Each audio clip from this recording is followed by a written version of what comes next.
नमस्कार फ्रेंड्स, मैं रवि आप सभी का आपके अपने YouTube channel Shri Ganesh college of education में आप सभी का हार्दिक स्वागत करता हूं। तो फ्रेंड्स, आज आपके लिए एक और इम्पोर्टेंट टॉपिक लेके आए हैं जो आपके एडमिनिस्ट्रेटिव एग्ज़ाम, चाहे आपके कोर्स आपका चाहे बीएड है, चाहे आपकी जेईई है, चाहे आपकी एमएड है, उन सभी में आपका एक काफ़ी इम्पोर्टेंट टॉपिक है। उसके साथ साथ आपके जो पात्रता के जो टेस्ट है, जो टीचर एलिजिबिलिटी के जो टेस्ट होते हैं आपके, या फिर आपके जॉब्स के टेस्ट, उसमें भी काफ़ी इम्पोर्टेंट टॉपिक है। इसमें से हर बार कोई ना कोई क्वेश्चन देखने को मिलता है। तो फ्रेंड्स, इस टॉपिक का नाम है आपका Glazers basic teaching model. Hindi में क्या बोलेंगे? ग्लेजर का बुनियादी शिक्षण प्रतिमान। तो फ्रेंड, इसमें कुछ एक इम्पोर्टेंट बातें हैं, वो देख लेते हैं कि सबसे पहले ये मॉडल दिया किसने? ये मॉडल रॉबर्ट ग्लेजर ने 1962 यानी 1962 में रॉबर्ट ग्लेजर ने इस आपके जो टीचिंग मॉडल है, जो शिक्षण प्रतिमान है, इसको दिया था। और ये आपका साइकोलॉजिकल मॉडल है, यानी आपका साइकोलॉजिकल मॉडल है, मनोविज्ञान पे आधारित है। और इसके अंदर जो मेन बात क्या है, ये सभी लेवल पे जो आपका अप्लाई हो सकता है, चाहे आपका एलिमेंट्री लेवल है, चाहे आपका हायर एजुकेशन है, सभी पे ये अप्लाई हो सकता है। दूसरी बात फ्रेंड्स, इसको सबसे पहले ये जानने की बात, इसको बुनियादी शिक्षण प्रतिमान क्यों कहा गया है, इसको बेसिक टीचिंग मॉडल क्यों कहा जाता है? देखिए, सबसे पहली बात तो ये सभी क्लासेस के लिए, सभी लेवल के लिए, सभी स्तरों के लिए इसको यूज किया जा सकता है। दूसरा, इसको इस मॉडल को ग्लेजर ने इस प्रकार बनाया कि बच्चा हर यूनिट में से या हर चैप्टर में से कुछ ना कुछ सीख सके, और सीखने से भी पहले उसका जो एंट्रिंग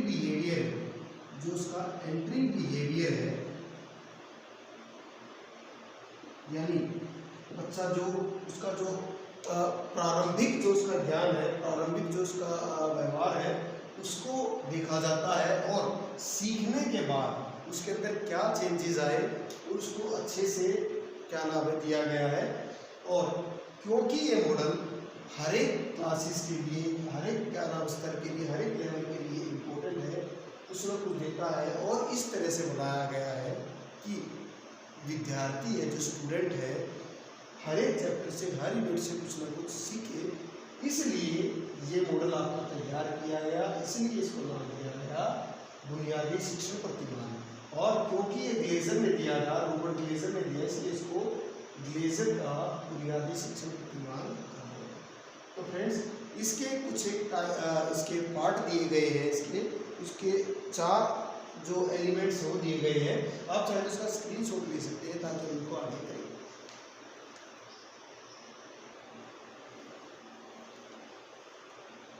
तो डियर फ्रेंड्स, ये आपके ग्लेजर के द्वारा, ये रॉबर्ट ग्लेजर के द्वारा आपके इसके 4 कंपोनेंट दिए गए हैं इस मॉडल के, जो आपके बोर्ड पे लिखे हुए हैं, आप देख सकते हैं। देखिए फ्रेंड्स, जैसे कि हर बार हम इसी का ध्यान रखते हैं, ये आपके इंग्लिश और हिंदी में दोनों में लिखे हुए हैं, ताकि जो हिंदी मीडियम वाले बच्चे हैं, इंग्लिश मीडियम वाले बच्चे हैं, दोनों को समझ में आ सके। तो फ्रेंड्स, सबसे पहले इसका कंपोनेंट, सबसे पहले जो इसका तत्व है, वो कौन सा है आपका? इंस्ट्रक्शनल ऑब्जेक्टिव्स, यानी अनुदेशात्मक लक्ष्य। देखिए, जैसे ऑब्जेक्टिव और लक्ष्य से आप समझ सकते हैं कि इसमें इस चीज़ का ध्यान रखें, सबसे पहले लक्ष्यों को, ऑब्जेक्टिव्स को क्या नाम निर्धारित कर लिया जाता है कि जो स्टूडेंट है उसको जैसे कोई चैप्टर करवाया जाता है, कोई लेसन करवाया जाएगा, कोई यूनिट करवाई जाएगी, तो पहले ही टीचर के द्वारा लक्ष्यों का निर्धारित कर लिया जाएगा कि उसके बाद बच्चे के अंदर क्या परिवर्तन आ जाएंगे, उसके अंदर किस तरह का ज्ञान विकसित हो जाएगा, वो क्या सीख जाएगा, उसके व्यवहार में कौन से वांछित परिवर्तन जो लाने हैं, वो इसके अंदर डिसाइड कर लिए जाते हैं। इसके अंदर आपके इंस्ट्रक्शनल ऑब्जेक्टिव्स के अंदर आपके कर लिए जाते हैं। और ये देखो, लक्ष्य को निर्धारित करना बड़ा ही आवश्यक होता है। जैसा कि ये आपके इस मॉडल का एक इसकी स्पेशलिटी भी है कि इसमें जो लक्ष्यों को अच्छे से बेसिकली तैयार किया जाता है, ताकि इस मॉडल को सफल बनाया जा सके। दूसरा है आपका एंटरिंग बिहेवियर, यानी प्रारंभिक व्यवहार। क्या आपका प्रारंभिक व्यवहार, यानी एंटरिंग बिहेवियर, यानी किस चीज में, यानी टीचर जब क्लासरूम में एंटर करता है तो उससे पहले वो जांच करता है कि बच्चे के अंदर किस तरह का ज्ञान पहले से ही है, उसके अंदर कितना ज्ञान है उस सब्जेक्ट, उस टॉपिक, उस लेसन से संबंधित उसके अंदर कितना ज्ञान पहले से है, कितनी समझ पहले से है, किस तरह का पोषण रखता है उसके बारे में, किस तरह के विचार रखता है, उसको टीचर कर लेता है। इसको क्या बोला जाता है, पीके टेस्टिंग, यानी पीके टेस्टिंग के द्वारा भी, यानी पूर्व ज्ञान परीक्षण, पूर्व ज्ञान परीक्षण के द्वारा भी क्या नाम है, टीचर क्या करेगा, क्वेश्चंस पूछेगा उससे, और जो बच्चा आंसर देगा उससे टीचर इस चीज़ का अंदाज़ा लगाता है कि बच्चे के अंदर किस तरह की समझ है, उसके अंदर किस तरह का व्यवहार है, और किस तरह की समझ है, किस तरह का ज्ञान है, किस तरह के उसके अंदर पोषण है, किस तरह की शैलियाँ उस बच्चे के अंदर उस चैप्टर को पढ़ाने से पहले उसके अंदर विकसित। ठीक है, यहाँ तक समझ में आया आपको। इसके बाद आपका आ जाता है तीसरा पॉइंट, इंस्ट्रक्शनल प्रोसीजर, यानी अनुदेशात्मक प्रक्रिया। हिंदी में क्या नाम है, अनुदेशात्मक प्रक्रिया। देखिए इसमें क्या होता है, टीचर और स्टूडेंट का,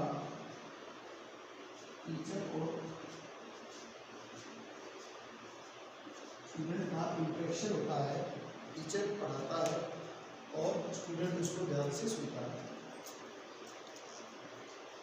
देखिए इसमें जो टीचर है वो क्या करता है, अलग अलग आपकी टीचिंग स्ट्रेटजीज है, टीचिंग के अलग अलग जो पोर्शन है, शिक्षण विधियाँ है, टीचिंग स्किल्स है आपकी, उनको यूज़ करके बच्चों को पढ़ाता है।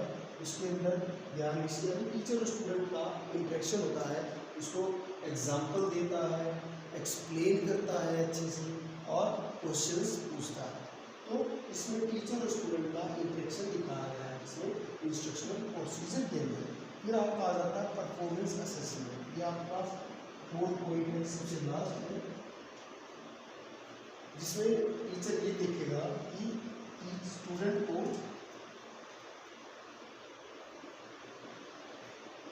जो पढ़ाया गया, जो ऑब्जेक्टिव सेट किए थे, उन लक्ष्यों को, उन ऑब्जेक्टिव्स को प्राप्त कर लिया गया है या नहीं, उसके लिए टीचर स्टूडेंट्स के टेस्ट लेता है, उसे क्वेश्चन पूछता है, उसको ऑब्जर्व करता है और उसका मूल्यांकन करता है कि स्टूडेंट को कितना समझ में आया है।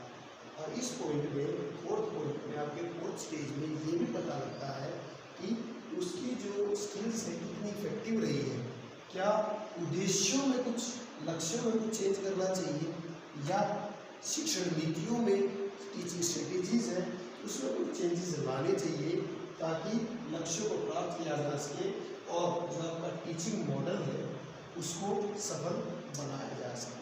तो फ्रेंड्स, आई होप आपको यहाँ तक समझ में आया होगा। हम इसके बाद जो हमारे ये टीचिंग मॉडल के जो तत्व थे, जो एलिमेंट्स थे, उनके अकॉर्डिंग हम इनको समझने का प्रयास करेंगे। आप चाहे इसका स्क्रीनशॉट ले सकते हैं।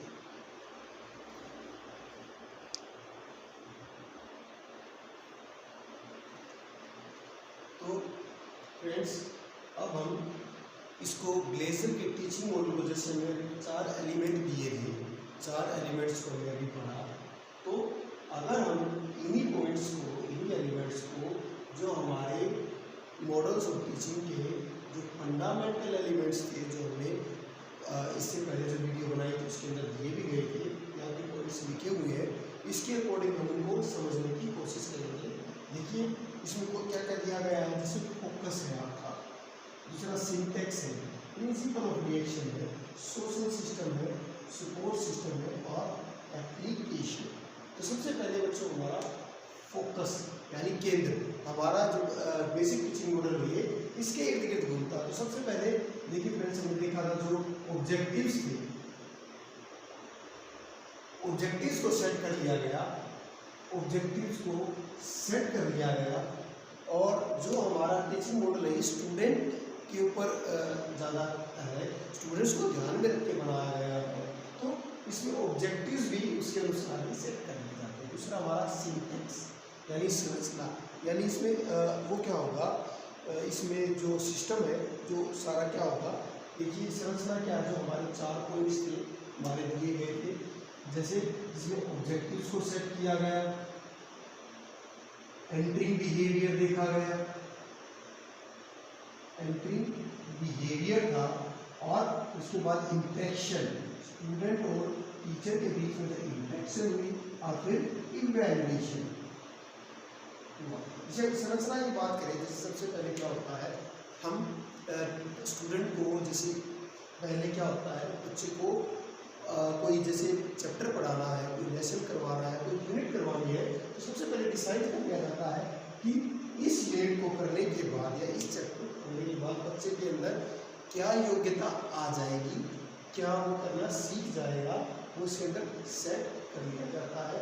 एंट्रिंग बिहेवियर उसका ये देखा जाता है कि पहले स्टूडेंट को कितनी नॉलेज है, कितना उसके बारे में पता है। जैसे मैं आपको एग्जांपल देता हूँ, जैसे स्टूडेंट को जैसे मल्टीप्लिकेशन सिखाना है, उसको गुना करना सिखाना है, तो सबसे पहले टीचर ये देखेगा कि बच्चे का जो प्लस करने का है, जो जमा करने का कंसेप्ट है, जो माइनस करने का कंसेप्ट है, क्या उसके अंदर है, क्या वो जमा आसानी से कर लेता है, जोड़ लेता है, घटा लेता है, ये सारी चीज़ें टीचर देख लेता है।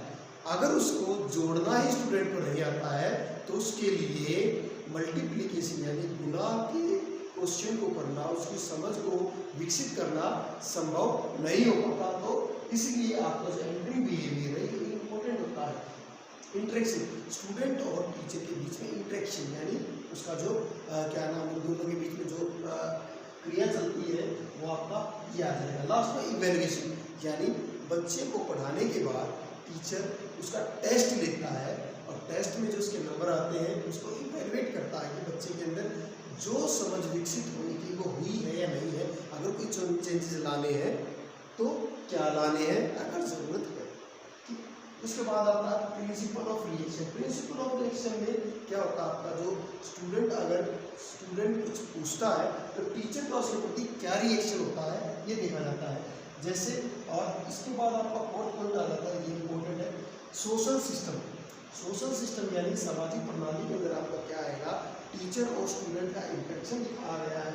अगर हम इसमें बात करें तो इसके अंदर जो टीचर होता है, जो आपका अध्यापक होता है, वो आपका मेन होता है यानी मुख्य होता है, मुख्य होता है। क्यों?